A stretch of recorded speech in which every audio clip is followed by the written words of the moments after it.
I don't think I heard you. Class of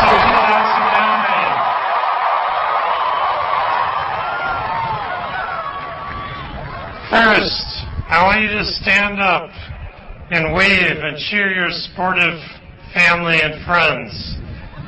I'm sure you can find them out there. Show your love.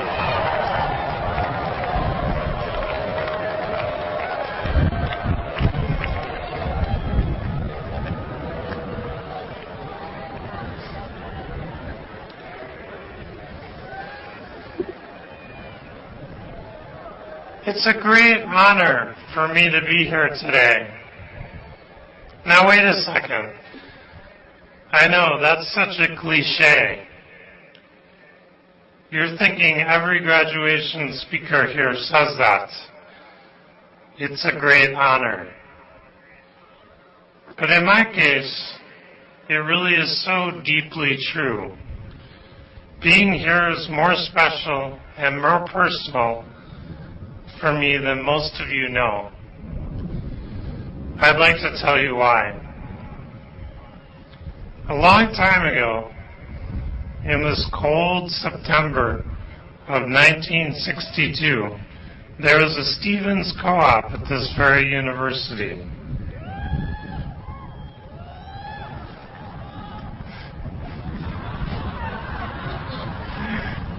That co-op had a kitchen with a ceiling that had been cleaned by student volunteers probably every decade or so.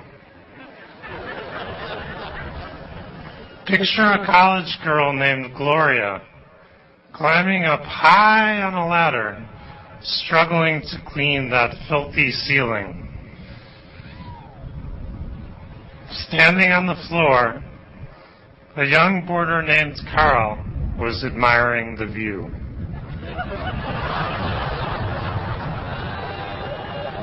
And that's how they met. They were my parents.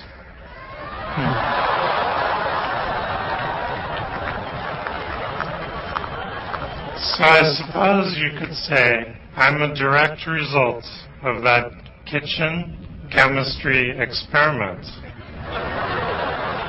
right here in Michigan. My mom is here with us today, and we should probably go find that spot and put up a plaque on the ceiling that says, "Thanks, Mom and Dad." Everyone in my family went here to Michigan. My brother, my mom, my dad, all of us. My dad actually got the quantity discount. He got all 3.5 of his degrees here. His PhD was in communication science because they thought computers were just a passing fad when he earned it 44 years ago. He and Mom made a big sacrifice for that degree. They argued at times over pennies while raising my newborn brother. Mom typed my dad's dissertation by hand.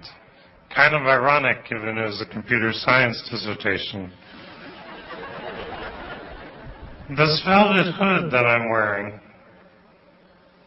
this was my dad's.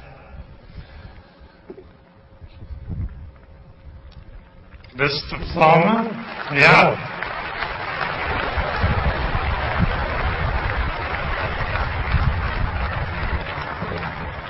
This diploma that I have here, just like the one you're about to get, this was my dad's.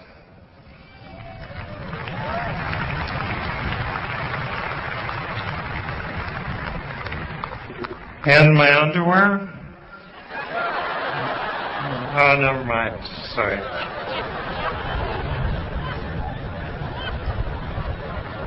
My father's father worked in the Chevy plant in Flint, Michigan.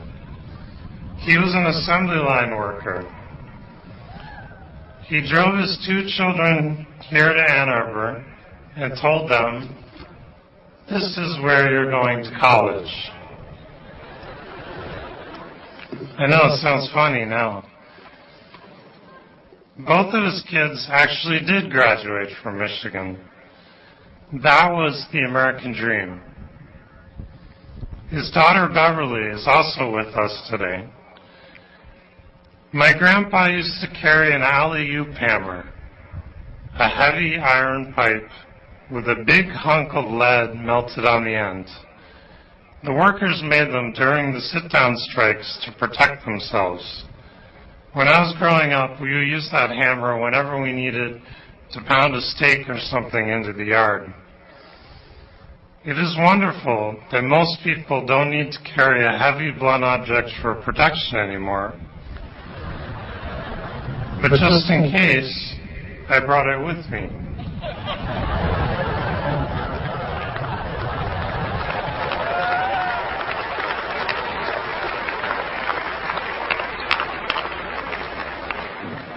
My dad became a professor at Michigan State.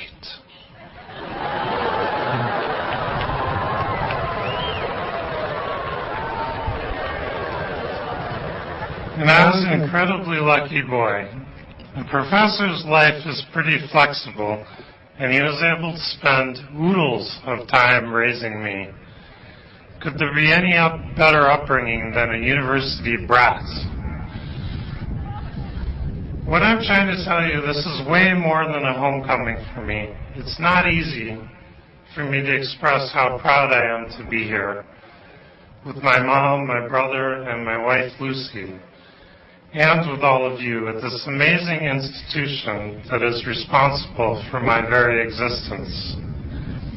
I'm thrilled for all of you, and I'm thrilled for all of your families and friends as all of us join this great big Michigan family I feel I've been a part of all of my life. What I'm also trying to tell you is I know exactly what it feels like to be sitting in your seat listening to some old gas bag give a long-winded commencement speech.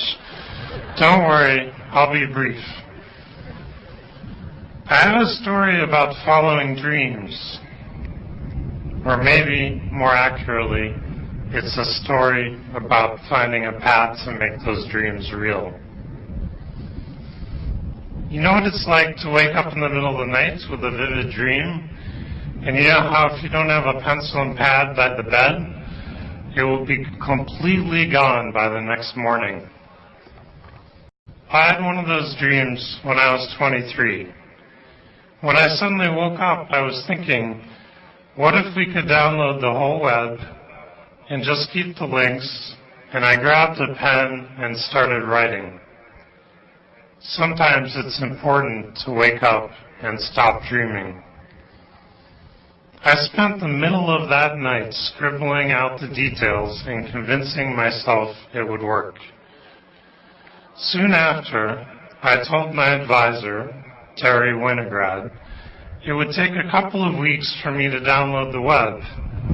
He nodded knowingly, fully aware it would take much longer, but wise enough not to tell me. The optimism of youth is often underrated. Amazingly, at that time I had no thoughts of building a search engine. The idea wasn't even on the radar. But much later we happened upon a better way of ranking, and we made a really great search engine and Google was born. When a really great dream shows up, grab it.